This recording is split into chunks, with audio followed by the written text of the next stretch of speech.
Hello everyone, I am Ifra, hope you are doing well. तो start करते हैं आज का टॉपिक। आज हमने फ्रेजेस देखा था, तो आज के स्टार्ट करेंगे इडियम्स और उसके साथ फ्रेजेस भी देख लेंगे। ठीक है, फ्रेजेस वैसे तो हम कर चुके हैं, तो हमारा मेन फोकस किस पे होगा? इडियम्स पे रहेगा। ठीक है, तो स्टार्ट करते हैं। सबको पता है इडियम्स क्या होते हैं? इडियम्स होते हैं मुहावरे। हिंदी ग्रामर में पढ़ा होगा, तो यहाँ पर लिखते हैं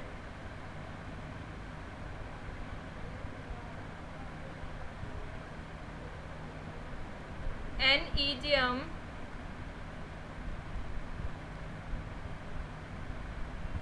is a group of words, और क्या बोल सकते हैं अदर वर्ड्स में? और in other words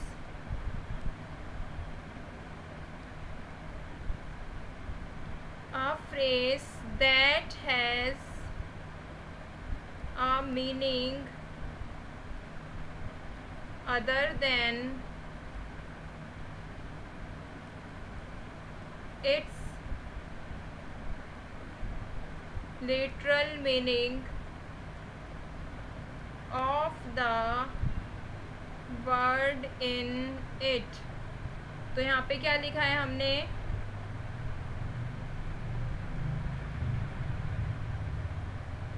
N idiom is a group of words. तो ये क्या होता है? वर्ड्स का एक ग्रुप होता है। अगर दूसरी वर्ड्स में बोले, दूसरी भाषा में बोले इसको, तो क्या लिखा है? A phrase that has a meaning other than its literal meaning of the word in it. तो ये क्या कह रहा है? ईडियम्स का मतलब सबको पता है, यहाँ पे लिख भी देती हूँ, मुहावरे। ठीक है, ईडियम्स मतलब क्या होता है? मुहावरे। तो मुहावरे क्या होता है? वर्ड्स का एक ग्रुप होता है, या दूसरे शब्दों में बोले तो एक फ्रेज है जिसका मीनिंग क्या होता है? उसमें जो वर्ड्स होते हैं फ्रेज में,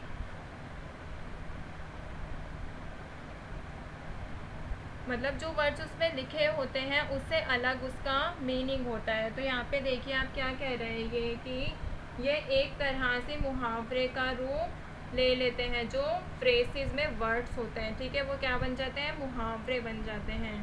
तो इन मुहावरे का क्या होता है? फ्रेजेस का यूज़ करके उनकी लैंग्वेज को क्या अट्रैक्टिव बनाते हैं, या फिर बोल सकते हैं प्रभावित बनाते हैं।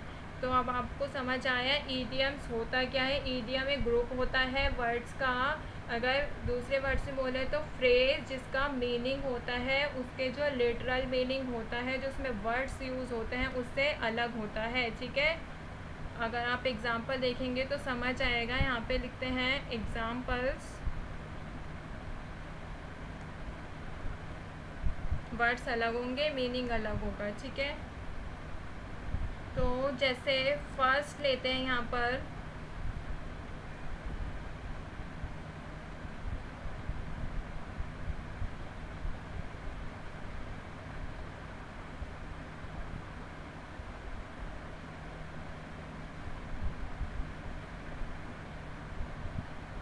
टू एंड फ्रो। देखिए आपको इसके कुछ समझ आ रहा है? क्या है टू? टू क्या होता है? प्रपोजिशन होता है। तो ये क्या बोला है? To and fro. इसका क्या मतलब हो सकता है? इसका मतलब होता है इधर उधर। ठीक है, तो इसको अगर मैं सेंटेंस लिखती हूँ यहाँ पर,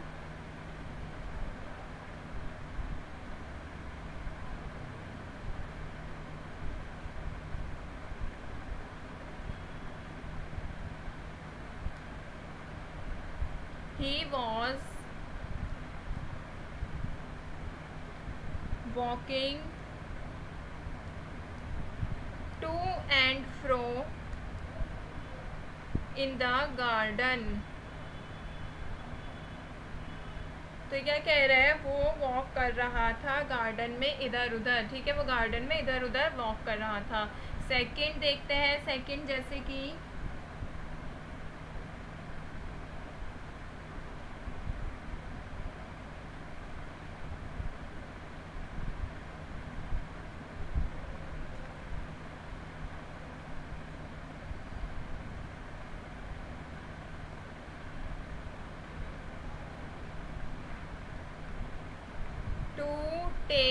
द हार्ट। तो इसमें टेक मतलब क्या होता है, लेना, हार्ट मतलब होता है दिल। तो इसका मतलब अगर देखें तो क्या होगा, दिल में बसा लेना। ठीक है, इसको कैसे ट्रांसलेट करेंगे, इसको कैसे सेंटेंस में कन्वर्ट करेंगे, दिल में, ये मैंने दिल लिख दिया, एक सेकेंड।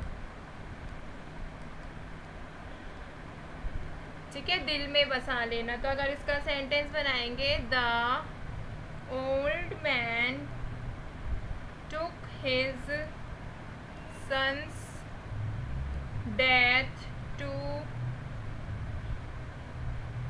हार्ट। देखिए हमने सेंटेंस में इसको अलग तरीके से यूज़ किया है। यहाँ पे हमने टेक का क्या बनाया है, टुक बनाया है, क्योंकि हमने पास्ट का यूज़ किया है, और टू हार्ट यहाँ पे लगाया है। तो ओल्ड मैन ने अपने बेटे की मौत को दिल में बसा लिया है। ठीक है, मतलब कोई कोई ले लेते हैं ना दिल में, वैसे ही कहा गया है।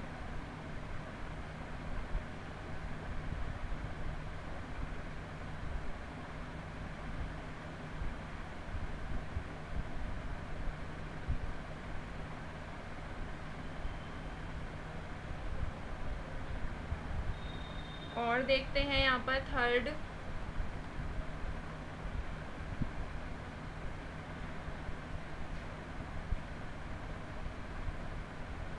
Cold feet. कोल्ड मतलब क्या होता है, ठंडा, फीट क्या होता है, पैर। ठीक है, तो इसको क्या बोलेंगे, कोल्ड फीट मतलब बिकमिंग नर्वस, नर्वस होना। ठीक है, अगर इसका सेंटेंस बनाएंगे तो कैसे लिखा जाएगा, it was her chance to speak and she was getting cold feet. तो देखिए यहाँ पे कैसे यूज़ किया गया है कि वह, it was her chance to speak, उसके बोलने का चांस था, बट वो नर्वस हो रही थी, कोल्ड फीट हो रही थी। ठीक है, यहाँ पे नर्वस, कोल्ड फीट से क्या मतलब है, नर्वस। ठीक है, फोर्थ देखते हैं यहाँ पर, स्नोड अंडर। स्नोड अंडर का मतलब क्या होता है, टू बी बिजी, मतलब कि व्यस्त होना। तो इसको कैसे सेंटेंस में ट्रांसलेट करेंगे, माय फादर, MYA। ठीक है, my father seems to have been snowed under for the last few weeks, कि मेरे फादर बहुत ज़्यादा बिजी है, कब से, लास्ट वीक से। ठीक है, ऐसे ही अब मैं आपको कुछ सिर्फ सेंटेंसेस लिखवाऊंगी और उनके मतलब कुछ ईडियम्स लिखवाऊंगी। हमारा फोर्थ था ना, फिफ्थ देखते हैं।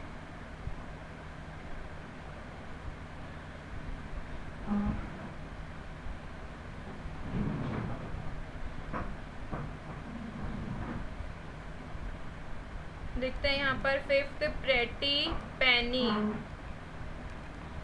इसका क्या मतलब होता है, एक्सपेंसिव। सिक्स्थ देखते हैं यहाँ पर,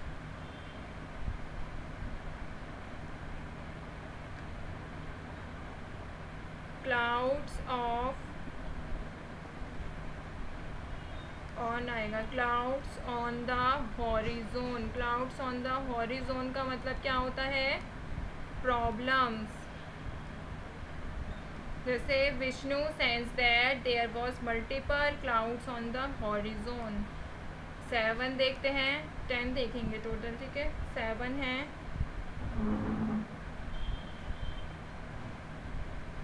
अ पीस ऑफ केक। ये तो कॉमनली यूज भी होता है। अ पीस ऑफ केक मतलब क्या होता है, एन ईजी टास्क। 8 देखते हैं,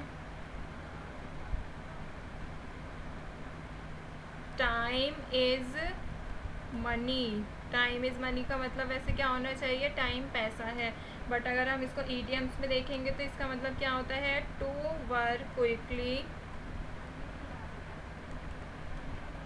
इन the time that is left, जो टाइम बचा है उसमें जल्दी से काम करना। ठीक है, 9th देखेंगे एक,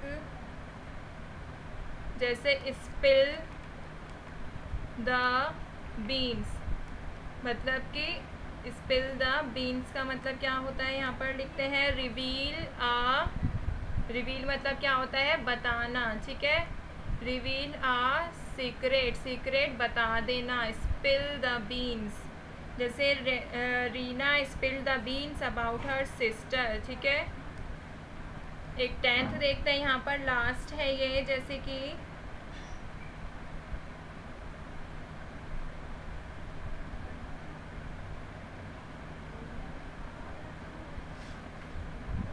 टू ऐड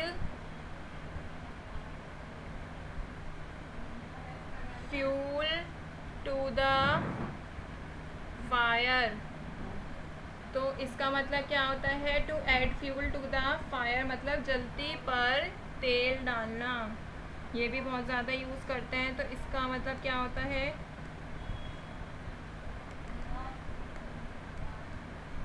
एग्रोवेटिंग द प्रॉब्लम मतलब प्रॉब्लम को बढ़ाना, जल्दी पर तेल डालना। ठीक है, तो यहाँ पर हमने 10 ईडियम्स देखे हैं। शुरू में मैंने आपको सेंटेंसेस भी बताए थे ताकि आपको समझ आ जाए कि यूज़ कैसे करना है। यहाँ पर ये रहा, इसमें कहाँ पर यूज़ हुआ था, चुप, और हमने वर्ब टेंस के अकॉर्डिंग इसका यूज़ किया था। यहाँ पर क्या यूज़ हुआ था, टू एंड फ्रो। तो आई होप आपको समझ आया होगा। मिलते हैं, stay tuned and thank you.